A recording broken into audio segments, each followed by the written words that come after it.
Doutora, os principais aprendizados nesses 2 anos de pandemia, na sua opinião? Eu acho que tem um lado técnico e o lado profissional humano. Primeiro, o lado técnico, a gente percebe que cada doença tem um comportamento muito diferente. Enquanto a gente não entende a fisiopatogenia de uma doença, como que o vírus reage no hospedeiro e como o hospedeiro reage, a gente não vai saber tratar direito. Então, acho que isso faz cada vez mais a importância da pesquisa e a importância de ter resultados concretos para a gente tomar uma decisão. Lado profissional, eu percebo como a gente é resiliente em relação a dificuldades.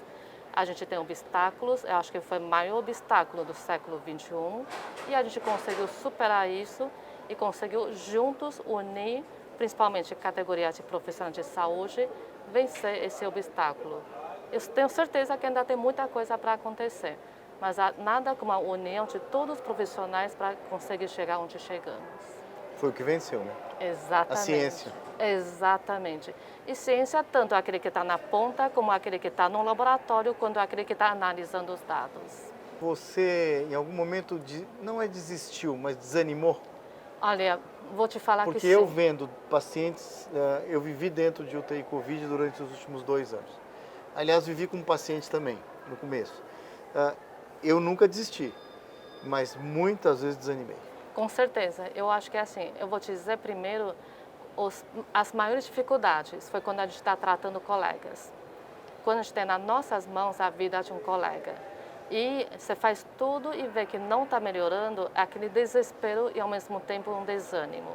Mas quando a gente tem sucesso, realmente faz muita diferença. Mário, como que você viveu essa pandemia? O que foi de bom e o que foi de ruim? Olha, vivi com muita tensão, como todas as pessoas. Afinal, nós temos e tivemos perdas, dificuldades, transtornos. Ninguém vive isso de modo incólume, passa como se não tivesse acontecido. Não dá para fingir que estava difícil. De um lado, isso foi ruim, porque evidentemente deixa, né, uma marca em relação ao desgaste, à dificuldade de lidar com aquilo que nos transtorna, mas tem um outro lado, que a gente poderia chamar de bom, que é o efeito indireto do ruim, que pode ser bom em algumas situações. Efeito indireto do ruim? Do ruim, que pode ser bom. Por exemplo, às vezes eu vou até um médico e ele diz, você está com um problema assim, e esse problema você vai ter que corrigir. Essa correção é boa. Ele é um efeito bom de alguma coisa que é ruim na origem. Na pandemia, a gente aprendeu um pouco mais, né, de organização da vida familiar, uma certa diminuição daquilo que era o excesso no uso de bens e produtos, porque havia carência, uma necessidade maior de convivência com pessoas. Nós médicos ou nós profissionais da saúde, nós estamos acostumados a lidar, evidentemente, quem mexe muito com emergência, a perder pacientes, infelizmente, isso faz parte. Mas, durante a pandemia, não sei se medo, mas existiu um sentimento diferente, pior. Então, o medo ele não Como é você ruim. classifica isso? O medo É não um é medo? ruim. O medo ele é um estado de alerta, é um estado de atenção. A natureza colocou na gente 2 mecanismos de proteção da integridade, dor e medo. As duas coisas servem para que eu não me arrisque à toa ou eu tenha um sinal vital de que alguma coisa não está indo bem. Nesse sentido, dor e medo não são ruins em si. Haja vista que em medicina, vocês costumam dizer que dor não é uma patologia em si, né? É um assintomático, né? É um sintoma, não um sintomático de alguma coisa. No entanto, quando o medo é maximizado, ele se torna quase pânico. E o medo transformado em pânico, ele leva a um descontrole, ele leva quase à inação, ele leva a uma desorientação. Se sabe no mundo inteiro, isso é comprovado, que a grande arma contra o vírus foi a vacina. Aliás, provou matematicamente. Começou a vacinação, obviamente reduziu mortalidade, contaminação e estamos aqui ao ar livre por causa da vacina. E as pessoas que não quiseram se vacinar, se arriscaram, qual é o mecanismo? Eu acho que tudo que é muito novo, ele produz muito mistério, muita história, muita lenda. Quando a gente tem, como tinha antes, várias outras patologias, várias outras formas de infecção, em que havia um domínio mais extenso no tempo em relação às saídas, às alternativas, a convicção ela era um pouco mais fácil. Nós estávamos, durante esse tempo, remando e jogando água, remando e jogando água. Portanto, a possibilidade de crendices, possibilidade de desacreditações, ela era muito forte.